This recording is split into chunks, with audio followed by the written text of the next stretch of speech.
This is the next video in the series about integrated rate laws. In the last video, we gave the integrated rate laws for 0, first, and second order, and we talked about what we needed to plot on the y-axis to find a linear relationship for each of those orders. In this video, we're going to do a few examples of using those different integrated rate laws to do calculations. So I'll give you a second to write down these problems here.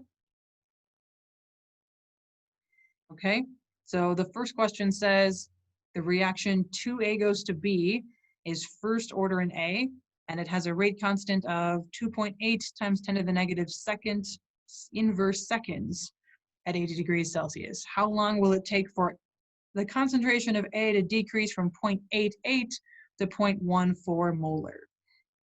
There's a lot of information given, so we need to figure out what tool to use to solve for this. We might want to use the rate law, or we might want to use our new tool, the integrated rate law.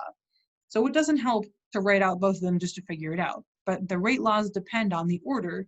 So we need to know the order of the reaction, and they told us here, it's first order. Remember that we don't necessarily need to know this too.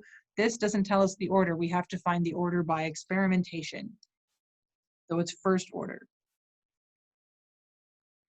So the first order rate law is rate equals K times A concentration to the first. Okay, so I do have some concentrations for A, and I do have the rate constant, and I can use that to solve for the rate. But this question wants to know about how long, and how long wants to know about time. And so to find time, I'm going to need to use the integrated rate law. So let's try that. First order integrated rate law.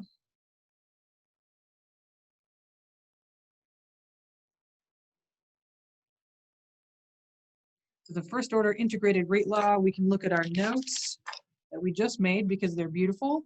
Here we go. It's the one with the natural log in it. So natural log of concentration of A at time t equals negative K times T plus natural log of initial concentration.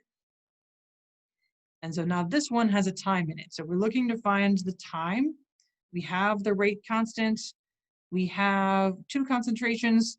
The bigger one is going to be the initial concentration, and the smaller one will be the concentration at time t. We can just plug those in to solve for time. So natural log of the final concentration, that's going to be the smaller one. The bigger one is going to be the initial.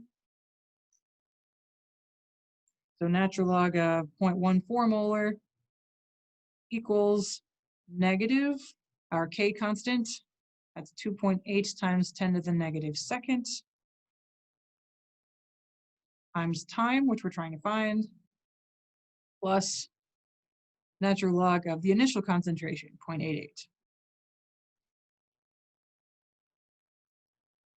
So some brief calculations, rearranging and dividing, should give us around 66 of something, and then we need to find the units of time. Remember, this could be in seconds, minutes, hours, years.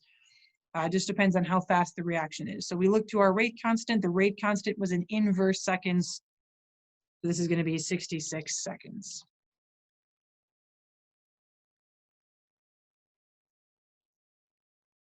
All right, and then I've added another example using that same reaction, that same 2A goes to B, first order with this rate constant.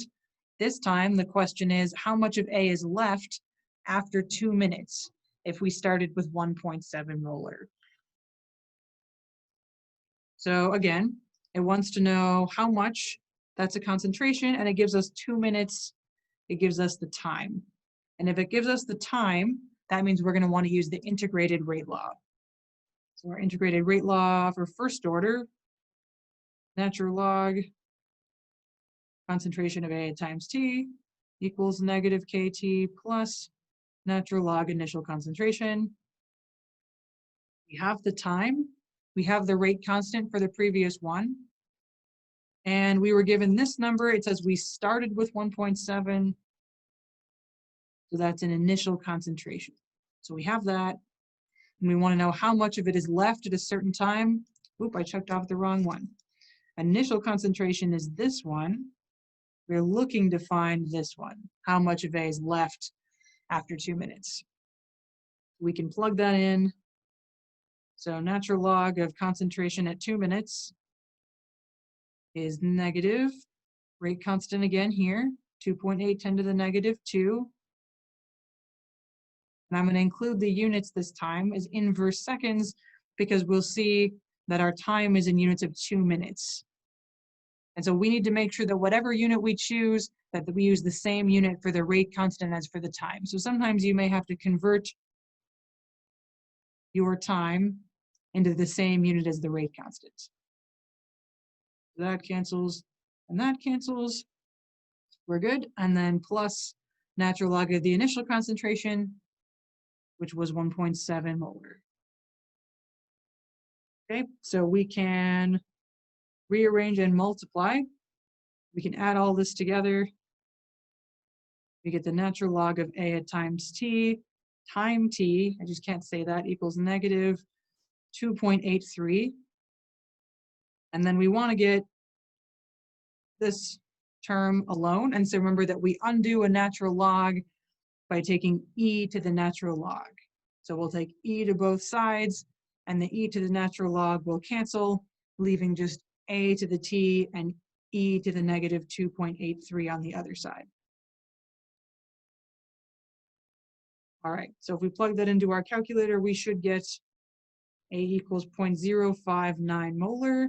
And I'm going to even write a description. So 0.059 molar is left after 2 minutes.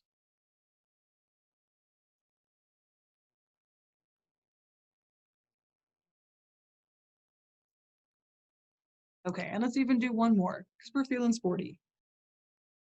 Let's say for the same deal, after 2 minutes,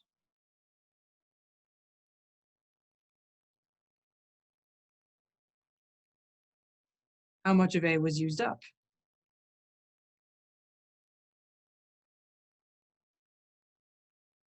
Because the wording of the question sometimes makes it more difficult to find the answer. So we don't want to get stumped by the question. So after 2 minutes, we finished with 0.059. And at the beginning, we started with 1.7 molar. So the difference between those two numbers, the difference between the initial amount and the amount that's left, should give us the amount used up. So this is the total, or the starting amount, minus A at time t, which is the amount left, should give us the amount used up.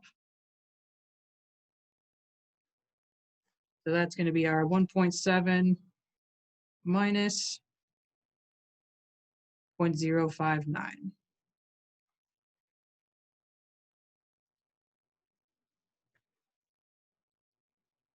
1.641 molar of A was used up in 2 minutes.